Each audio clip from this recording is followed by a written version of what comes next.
नमस्कार दोस्तों, किमंतु lives movie reviews में आपका फिर से एक बार स्वागत है।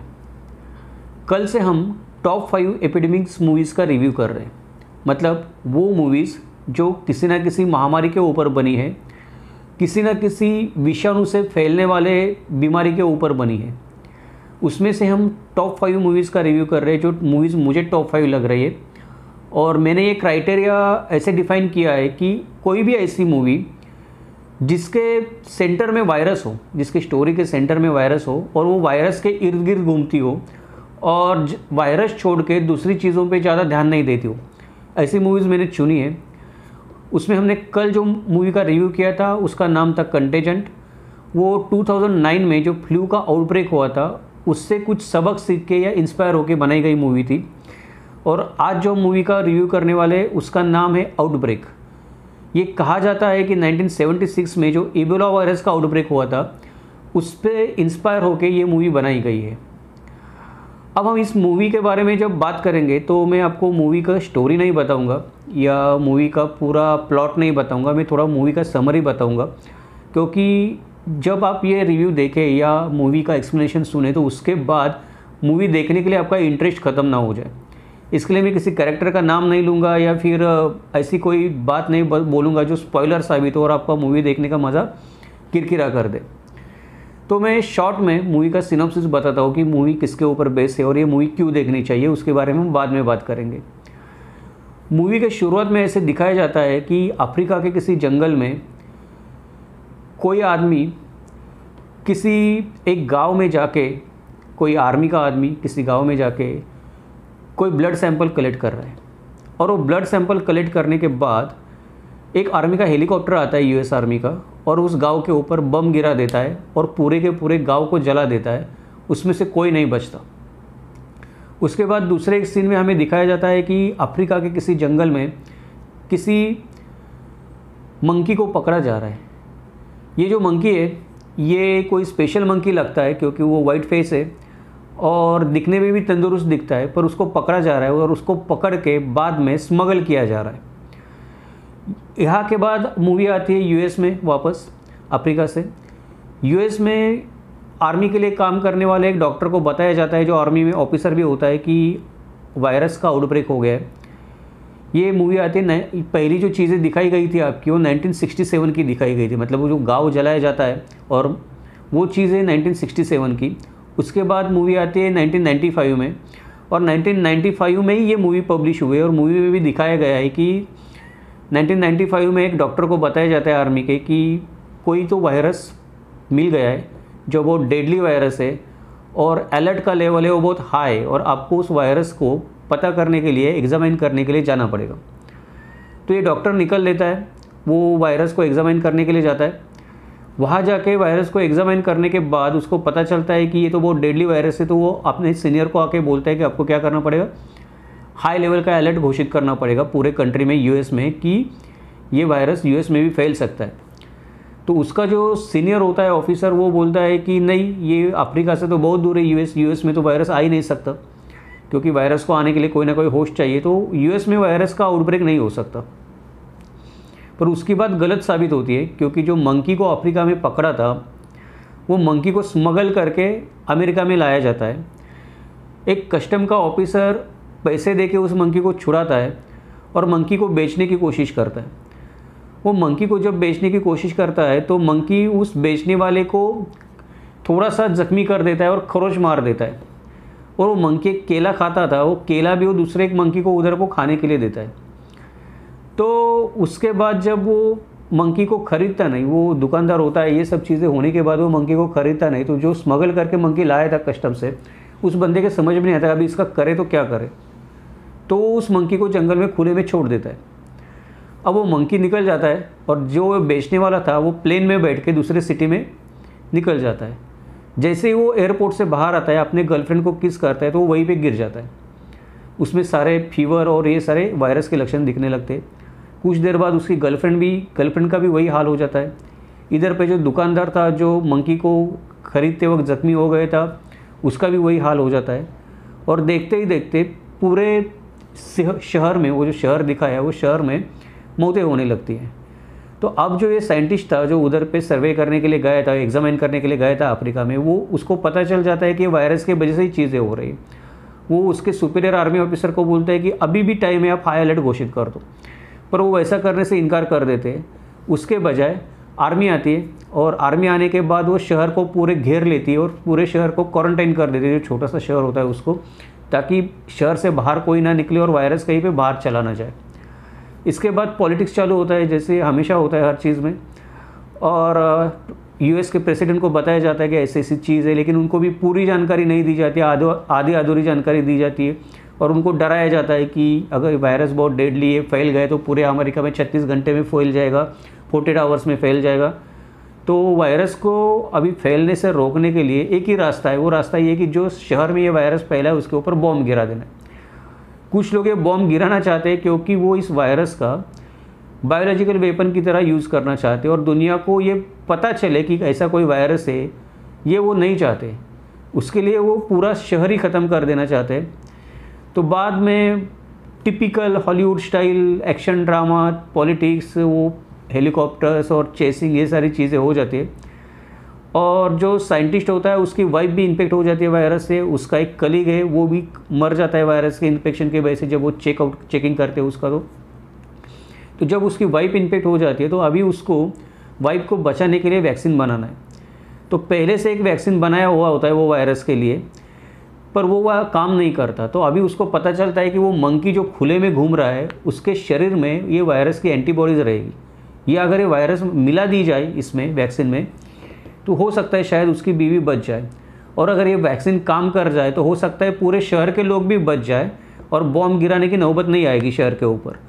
तो इस बीच में क्या क्या होता है कि शहर के सारे लोगों को एक जगह पे हॉस्पिटल जैसी जगह बना के इकट्ठा करके क्वारंटाइन किया जाता है और शहर के बाहर आर्मी बिठाई जाती है कि कोई बाहर भाग ना जाए।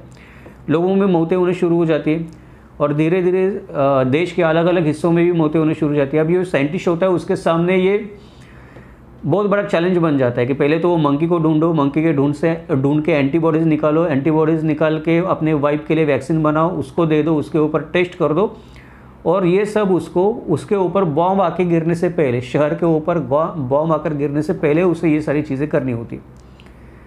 तो मैंने जैसे बोला वैसे सारी चीज़ें टिपिकल हॉलीवुड फिल्म जो 90s में बनती थी उसमें जैसे दिखाया जाता है वैसे लार्जर दैन लाइफ, और वो कुछ चीज़ें वैसे हो जाती है, चेसिंग वगैरह, एक्शन सीक्वेंसेस वगैरह।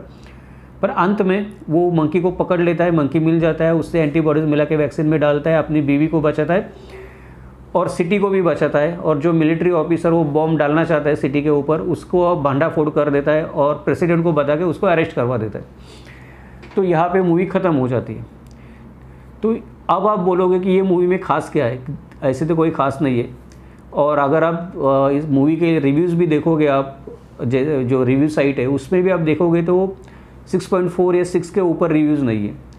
मतलब ये बिल्कुल एक एवरेज मूवी है जिसमें कोई ऐसा स्पेशल चीज़ें नहीं है कि जो खास करके देखने के लिए जाए। हाँ, एक्टर्स है इसमें जो कास्टिंग की है उसमें बहुत सारे एक्टर्स ऐसे हैं जिनको ऑस्कर मिला है, इस मूवी के लिए नहीं लेकिन दूसरे किसी मूवी के लिए। अगर उनको ऑस्कर मिला है एक्टिंग का तो एक्टर तो कमाल के रहेंगे। तो एक्टिंग तो की है उन्होंने, कुछ एक्टर्स ने ओवर एक्टिंग की है बहुत उसमें। और जैसे ही आप मूवी को देखने के लिए जाते हैं आपको फील आता है, आपको 1995 1996 में अगर आप मूवी देखते रहेंगे वो टाइम पे जब ट्रू लाइज और डाई हार्ड जैसी मूवीज़ आती थी, तो वो जो मूवी का फील आता है, 90s की मूवीज़ थोड़ी लाउड होती थी या उसमें कुछ ना कुछ ऐसा थ्रिलिंग एक्साइटिंग दिखाया जाता था, तो ये मूवी देखते टाइम 90s की मूवी का थ्रिल आता है।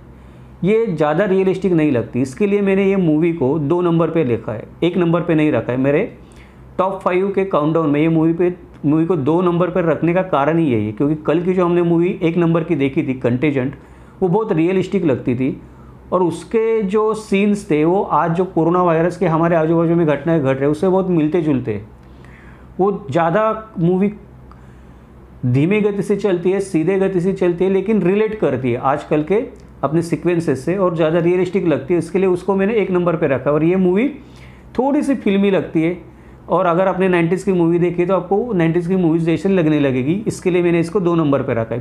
पर फिर भी ये सब होते हुए भी ये एक वॉचेबल मूवी है, मतलब ऐसा नहीं है कि इसको देख के छोड़ दिया जाए या देखना ही नहीं चाहिए कि अरे यार जाने दो, थोड़ा मसाला मूवी जैसे रहेगी और कुछ वायरस नाम के लिए लिया रहेगा, ऐसी मूवी लगेगी ये। पर एक बार तो देखना बनता है, क्योंकि इसमें जो चीज़ को ये मूवी ने हाथ डाला है वो चीज़ आज भी जिंदा है। ये मूवी को 2 नंबर पर रखने का रीज़न ही वही है कि ये मूवी जिस प्लॉट के ऊपर बनी है, ये मूवी जो वायरस के ऊपर बनी है, वो वायरस आज भी जिंदा है। मतलब इबोला का पहला आउटब्रेक हुआ था, इबोला वायरस का 1976 में। उसके बाद एवरेज हर 2 साल के बाद इबोला वायरस का आउटब्रेक होता है दुनिया में कहीं ना कहीं उसके सोलो पेशेंट भी मिलते रहते हैं। हमने ऐसा मान लिया है कि नहीं यार, अभी इबोला का आउटब्रेक हुआ था तो हमने उसको काबू पा लिया है, अभी उसका वैक्सीन बना है तो लोगों की जान बच रही है। चीज़ सही है, अब इबोला के ऊपर हमने वैक्सीन बनाई है, लोगों की जान बच रही है, पर वो इबोला वायरस पहले जितना ही डेडली है। उसका अगर आप डेथ रेशो देखो तो 80% के आसपास है। मतलब अगर कोई इंसान 10 इंसान इबोला से संक्रमित हो जाते तो उसमें से 8 तो कब मारना तय है। 8 इंसान मरेंगे 10 में से। इसके ये रेशो देख के आप समझ सकते हैं कि ये कितना डेडली वायरस है। और ये वायरस अभी तक पूरी तरह से ख़त्म नहीं हुआ है और शायद ख़त्म होगा भी नहीं। पता भी नहीं कि ये ख़त्म होगा भी नहीं होगा, क्योंकि हर 2 साल बाद ये आता ही रहता है। और ये वायरस आया कहाँ से ये भी पता नहीं है। ये चिंपांजीज में, गोरिल्लाज में पाया जाता है, उसके जैसे जानवरों में। माना जाता है कि ये उनसे इंसान में कभी ना कभी आया होगा, पर इसका सोर्स आज तक नहीं मिला, इसका कोई सबूत आज तक नहीं मिला। ये हर 2 साल के बाद कैसे खुद को रीजनरेट करता है और वापस आता है, ये भी आजकल पता नहीं चला है। और दूसरी जो चीज़ हम बात करेंगे कि अगर कल को समझ लो कि ये वायरस, अगर उसमें कुछ चेंजेस आ गए, ये म्यूटेंट हो गया वायरस, इसमें कुछ डेडली चेंजेस आ गए, और ये अभी जो वायरस फैलता है वो नॉर्मली ह्यूमन बॉडी के अंदर जो लिक्विड फ्लूइड्स रहते हैं, मतलब आपका ब्लड हो गया, यूरिन हो गया, आपका सल्विया हो गया, उसके कांटेक्ट में आने के बाद ये फैलता है। और कोई अगर इंसान मर भी जाता है वायरस से तो भी उसके कांटेक्ट में कोई ब्लड फ्लूइड में आया तो भी ये वायरस फैलता है। तो अभी ये वायरस ब्लड फ्लूइड से फैल रहा है, एयर टू एयर नहीं फैल रहा है। इसकी वजह से उसका संक्रमण का दर कम है। मतलब हम कोरोना वायरस की बात करते तो एयर से फैलता है, वो हवा से फैलता है वायरस, इसके लिए ज़्यादा लोग संक्रमित हो रहे हैं।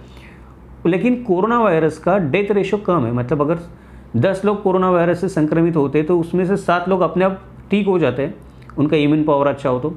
3 लोगों को अस्पताल में दाखिल करने की ज़रूरत पड़ती है और एक ही बंदा ऑक्सीजन वेंटिलेटर पे जाता है, उसकी सीरियस हो जाता है। अगर वो टाइम पे उसका दवाई मिले तो भी सीरियस हो जाता है। पर इबोला के केस में ये है कि इबोला के केस में अगर कोई भी आदमी को ये वायरस हो जाता है, इन्फेक्शन हो जाता है, तो 10 में से 8 आदमियों की बचने की कोई गुंजाइश नहीं है। 8 लोग तो मरेंगे ही मरेंगे 10 में से। तो सोचो आप कि अगर ये वायरस हवा से फैलने लगे तो कितने लोग मरेंगे। और ये वायरस हवा से फैल नहीं सकता है, फैल भी सकता है, क्योंकि आज जो कोरोना का वायरस है वो कोरोना का वायरस जो कल आया था, मतलब कुछ सालों पहले आया था, जिसके ऊपर कंटेजेंट मूवी बनी थी, जब सार्स आया था, जब मर्स आया था, ये सब कोरोना वायरस का एक अलग रूप है। तब ये वायरस इतनी तेज़ी से नहीं फैलता था लेकिन आज वो बहुत तेज़ी से फैल रहा है। मतलब ये वायरस में क्या हो गया, ट्रांसफॉर्मेशन हो गया, वायरस में अपनी ताकत बढ़ा ली फैलने की। वैसे अगर इबोला के बारे में हो जाए तो क्या होगा। तो इसके लिए आपको ये मूवी देखनी है। ये मूवी 90s की मूवी है, थोड़ी मसाला मूवी लगती है, थोड़ी ओवर एक्टिंग है, थोड़ी चीज़ें और कुछ है, ऐसे कोई खास नहीं लगता। पर ये मूवी जो है वो मूवी उस चीज़ को हाथ डालती है जिस चीज़ के ऊपर हमें सोचना चाहिए, और ज़रूर सोचना चाहिए, क्योंकि वायरस हमेशा किसी न किसी, माना जाता है कि किसी न किसी एनिमल से ही ट्रांसमिट होके आते हैं। हम लोग नेचर में इतना इंटरफेयर कर रहे हैं कि अभी हमारे क्लैशेस एनिमल से ज़्यादा हो रहे हैं। हमने नेचर का बैलेंस इतना बिगाड़ दिया है कि वायरस के आउटब्रेक्स बढ़ने लगे हैं। तो पहली चीज़ तो ये है कि हमें सीखनी है मूवी से कि नेचर का बैलेंस बना के रखो, एनिमल से ज़्यादा पंगे मत लो। दूसरी चीज़, वायरस के ऊपर पॉलिटिक्स मत करो। वायरस पॉलिटिक्स करने की चीज़ नहीं। जैसे कि ये मूवी में दिखाया है कि 1967 में ये वायरस पहली बार अफ्रीका में मिलता है, ब्लड सैंपल्स में से लोगों के, जब उनको फीवर आता है तो उसी टाइम पे ये वायरस के ऊपर इलाज ढूंढना चाहिए था और ये वायरस को हमेशा के लिए दुनिया से मिटा देना चाहिए था। उसके बजाय यूएस आर्मी ने क्या किया, इस वायरस को उन्होंने सोचा कि अरे यार इतना डेडली वायरस है तो हम इसको बायोलॉजिकल वेपन करके दूसरे देश के खिलाफ यूज़ कर सकते हैं, तो इसको वायरस को मरने नहीं देंगे हम लोग। तो वायरस को बचाने के चक्कर में यूएस आर्मी ने क्या किया, जो मूवी के पहले सीन में दिखाया है, ब्लड सैंपल लेने के बाद वो छोटे से गाँव से अफ्रीका के लोगों का, वो गांव के ऊपर ही बम गिरा दिए और गांव के सारे गांव वालों को मरवा दिया। अब गांव वाले ही सारे मर गए जहाँ पे वायरस था, तो उधर से वायरस का फैलाव उधर से रुक गया, पर वायरस जिंदा था। और वायरस उनके पास, यूएस आर्मी के पास टेस्ट ट्यूब में, उनके लैब में वो वायरस जिंदा था। तो आप अगर ऐसे डेडली वायरस को टेस्ट ट्यूब में अपने लैब में पाल के रखोगे तो उसका मतलब ये है कि आप एटम बॉम्ब के ऊपर बैठे हो। तो एटम बॉम्ब भी हो गया है तो भी उससे इतना नुकसान नहीं होगा, जैसे अब हम कोरोना का देख रहे हैं हम लोग कि एक अगर न्यूक्लियर बॉम्ब भी हमारे सिटी के ऊपर बढ़ जाता तो इतना नुकसान नहीं होता इकोनॉमी का अपने जितना एक कोरोना वायरस कर रहा है, क्योंकि कोई दिख ही नहीं रहा है, इसका कोई इलाज ही नहीं मिल रहा है। तो इबोला जैसे डेडली वायरस को अगर आप लैब में अपने पास रखोगे कि हम दूसरे कंट्री के ऊपर छोड़ेंगे तो पहले वो आपको ही खा जाएगा। तो वायरस जो है, इबोला हो या कोरोना हो, उसके ऊपर कभी पॉलिटिक्स नहीं होनी चाहिए, उसके ऊपर कभी दो राय नहीं होनी चाहिए कि अरे यार ये वायरस कम डेडली है, ज़्यादा डेडली है, या इस वायरस को हम लोग कंट्रोल कर सकते हैं, इसको दूसरों के खिलाफ यूज़ कर सकते हैं। और इसके ऊपर दो देशों से दो देश एक दूसरे को मिलके पॉलिटिक्स करने लगे, या कोई आर्मी होती है किसी देश की या कोई खुफिया एजेंसी होती है, वो ऐसे सोचने लगे कि अरे हम ये अपने पॉलिटिशियंस को नहीं बताएंगे, हायर अथॉरिटी को नहीं बताएंगे, ये राज अपने पास ही रखेंगे और जब ज़रूरत पड़ेगी तो ये वायरस को हम लोग यूज़ कर लेंगे। ये अगर आप इस तरह से हम लोग वायरस के बारे में सोचने लगे तो समझ लीजिए कि हमने अपने लिए गड्ढा खोद लिया। तो मूवी में दिखाया है कि वो वायरस टेस्ट ट्यूब में यूएस आर्मी लेके आती है, फिर भी वो वायरस वो मंकी के ज़रिए नेचर में ज़िंदा रहता ही है, वो वापस आता है। उनको लगा कि हमने सारे गाँव वालों को मरवा दिया तो वायरस भी मर गया उनके साथ, ऐसा नहीं था, वायरस था। तो आज भी इबोला के साथ वही हो रहा है। आज भी इबोला का वैक्सीन मिला है, इबोला वायरस का, जिससे लोगों की जान बचती है, लेकिन ये बार बार आता है, बार बार आता है, बार बार आता है। और इसका रिस्क बना ही हुआ है कि अगर इस वायरस में कुछ चेंजेस हो गए बहुत बड़े तरीके से, जो बहुत तेज़ी से लोगों में फैलने लगे ये वायरस, तो काबू में नहीं रहेगा और बहुत सारे लोगों को ये अपने आगोश में ले लेगा और बहुत सारी मौतें होगी। तो ये मूवी 2 नंबर पर रखने का रीज़न यही था कि ये मूवी अगर हम इसके पीछे की स्टोरी समझ लें, ये जिस वायरस के ऊपर बनी है इस वायरस का आज का स्टेटस समझ लें, तो ये मूवी का अर्थ बहुत अलग निकलता है। वो छोड़ दो उन्होंने क्या फिल्माया और कैसे फिल्मीगिरी की है उन्होंने, वो छोड़ देते हम लोग। पर आप समझ लीजिए इस मूवी का कि ये अर्थ समझ लीजिए कि एक अर्थ ये है इस मूवी का कि आज हम लोग क्या सोच रहे हैं, आज हम कोरोना से जूझ रहे हैं, हम लोग सोच रहे हैं कि अरे यार कोरोना का वैक्सीन मिल जाएगा, कोरोना का वैक्सीन मिल जाएगा तो हम लोग इम्यून हो जाएंगे, कोरोना से डरने की ज़रूरत नहीं है। कुछ लोग सोचते हैं कि अरे यार अभी क्या करेंगे हम लोग कि कोरोना की कोई ना कोई दवाई आ जाएगी या कोरोना हमेशा के लिए नष्ट हो जाएगा। तो ये हमारी गलत फहमी है, हमें ऐसे लगता है क्योंकि हम साइंस को जानते नहीं, हम वायरोलॉजी को जानते नहीं। मोस्ट ऑफ टाइम क्या होता है कि जो भी वायरस आउटब्रेक करता है या जो भी वायरस आता है और बड़े पैमाने पे लोगों को संक्रमित करता है, वो कभी जाता नहीं है, वो किसी न किसी रूप में हमेशा रहता ही है। तो ये कोरोना का वायरस था, वो पहले फ्लू के रूप में था ही, उसने खुद को बदल दिया और कोरोना बन गया। आज अगर हम कोरोना का वैक्सीन ढूंढ भी लेते या कल 6 महीने बाद कोरोना का वैक्सीन ढूंढ भी लेते, जिसकी वजह से क्या होगा, लोग इम्यून हो जाएंगे, पर इसका मतलब ये नहीं है कि कोरोना वायरस हमेशा के लिए नष्ट हो जाएगा। वो रहेगा और हो सकता है कि वो अपना रूप फिर से बदल ले और आज से ज़्यादा डेडली हो जाए, जैसे इबोला वायरस है। इबोला वायरस के ऊपर हमने वैक्सीन खोजा पर वो गया नहीं, हमें इबोला के साथ ही रहना पड़ रहा है और हमें अपने आप को नियंत्रित करना पड़ रहा है। वही चीज़ कोरोना के बारे में हो सकती है, जैसे कि मूवी में दिखाते हमेशा वैसा हैप्पी एंडिंग नहीं होता। कोई भी आप वो एपिडेमिक की मूवी देखो या वायरस की मूवी देखो, उसमें दिखाया होता है कि अंत में वायरस का वैक्सीन मिल जाता है। अभी कल का हमने जो मूवी का रिव्यू किया कंटेंजेंट, उसमें तो दिखाया कि 1 महीने के अंदर ही वैक्सीन मिल गया। अभी हम कोरोना का देख रहे हैं कि 1 महीना छोड़िए, हम 4 महीने अभी लॉकडाउन में, और आने वाले 6 महीने में भी वैक्सीन मिलने की कोई उम्मीद नहीं है। तो मूवी में और रियल लाइफ में ये फ़र्क होता है कि वैक्सीन मिलने में टाइम लगेगा, और मिलेगा तो भी कितना असरदार होगा पता नहीं होगा, असरदार होगा तो भी वायरस कितनी पैमाने पे वायरस कम होगा वो पता नहीं होगा। तो हमें ये सीखना है कि हमें जिम्मेदारी से रहना है, हमें बेजवाबदार नहीं होना है, हमें गैर जिम्मेदाराना वर्तन नहीं करना है। क्योंकि अभी भी हम लोग देखते हैं कि हमें इस सपने की दुनिया में जी रहे हैं हम लोग, कि कुछ 4 दिनों की बात है, 2-4 पल की बात है, बात की अपनी दुनिया है। ये हमारी दुनिया नहीं रही है, अब ये वायरस की दुनिया है, और वो हमारे साथ रहने के लिए आ गए, और हमें उनके साथ अभी इस दुनिया में एडजस्ट करके लेना होगा। हम एडजस्ट नहीं करेंगे तो ये वायरस अपना रूप बदलते रहेंगे और इसी तरह दुनिया पे कहर डालते रहेंगे। तो आउटब्रेक मूवी का जो मैसेज मुझे समझ में आया वो मैसेज ये था कि जैसे इबोला वायरस नष्ट नहीं हुआ, हम उसके साथ जी रहे, वैसे हो सकता है कोरोना वायरस के साथ भी हमें जीना पड़ेगा। मूवीज़ के जैसा हैप्पी एंडिंग रियल लाइफ में नहीं होता, उसके लिए हमें जिम्मेदार बनना पड़ेगा। हमें गैर जिम्मेदाराना हरकत जो हम कर रहे हैं, अपने व्यक्तिगत लेवल पे कर रहे हैं, हम सामाजिक लेवल पे कर रहे हैं, और कभी कभी हम नेशन के बारे में तो दूर की बात है, उसके बारे में तो हम सोचते नहीं, पहले हम ही आते। तो ये सारी हरकतें हमें बंद करनी पड़ेगी। और एक हम जो बोलते हैं इसको कि सामूहिक बुद्धिमत्ता या सामूहिक विजडम जिसको बोलते हैं, कलेक्टिव इंटेलिजेंस, कलेक्टिव जिसको क्या बोलते हैं, इंटेलेक्चुअलनेस, हमें पैदा करना पड़ेगा। कलेक्टिव विजडम हमको पैदा करना पड़ेगा। हमको अकेले नहीं सोचना, अभी हम सबको मिलकर सोचना पड़ेगा कि इससे कैसे निपटा जाए। और ये सारी चीज़ें अगर हम ऐसी मूवीज़ देखते रहे और इस मूवी से छोटे छोटे क्लूज़ निकलते रहे तो हमारे समझ में आएगी कि हमें क्या करना पड़ेगा और हम क्या कर रहे हैं। फ़िलहाल के लिए तो हमें इतना ही करना है कि ये बात अपने दिल में मान लीजिए कि हमें कोरोना के साथ जीना है। कोरोना जाने वाला नहीं है, वैक्सीन मिला तो हम इम्यून हो जाएंगे, और हमने उसको कुछ काबू कर लिया और कुछ चीज़ें हो गई, वो अपने आप ही कोरोना वायरस अगर निकल भी गए तो भी 2 साल के बाद वापस आएगा वो रूप बदल के, क्योंकि वो निमोनिया का वायरस है, वो जाने वाला नहीं है। तो अभी हमें ही जिम्मेदारी से रहना है। और ये चीज़ मैंने आउटब्रेक मूवी देखने के बाद मुझे रियलाइज़ हो गई। जब मैंने आउटब्रेक मूवी देखी, मैंने इबोला की हिस्ट्री देखी, तो मुझे ये चीज़ बहुत अच्छे से रियलाइज़ हो गई। तो आशा करता हूँ आपको ये मूवी का एक्सप्लेनेशन अच्छा लगा होगा। कल हम दूसरे एक मूवी का रिव्यू करेंगे, शायद 28 डेज़ लेटर का रिव्यू करेंगे कल हम। वो भी वायरस के ऊपर बनी हुई मूवी है, और देखते हैं उसमें से हम लोग क्या सीख सकते हैं हमारे आज के सिचुएशन में इम्प्लीमेंट करने के लिए।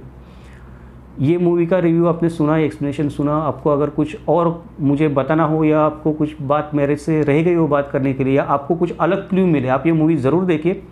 कल की जो मूवी है वो भी ज़रूर देखिए, ये भी मूवी ज़रूर देखिए, और थोड़ा स्टडी कीजिए, थोड़ा आंखें बंद करके बैठिए। और अगर आपको कुछ अलग क्लू मिले इससे, हमारे आज जो प्रेजेंट सिचुएशन है, हम जो एपिडेमिक से आज जूझ रहे, कोरोना वायरस से बचने के लिए जूझ रहे, तो अगर आपको कुछ अलग क्लू मिले तो वो भी मुझे कमेंट करके बताइए। मुझे सुनने में बहुत अच्छा लगेगा, कुछ अगर नया सुनने को और मेरे को सीखने को मिला तो। ये रिव्यू आपने देखा, इसलिए आप सबका फिर से एक बार बहुत बहुत धन्यवाद। कल मिलते हैं एक नए रिव्यू के साथ। एपिडेमिक्स मूवी के हम जो टॉप 5 रिव्यूज़ कर रहे हैं, उसमें 3 नंबर की मूवी जो है 28 डेज़ लेटर, मेरे हिसाब से उसके साथ हम कल मिलेंगे वापस। थैंक यू वेरी मच, धन्यवाद।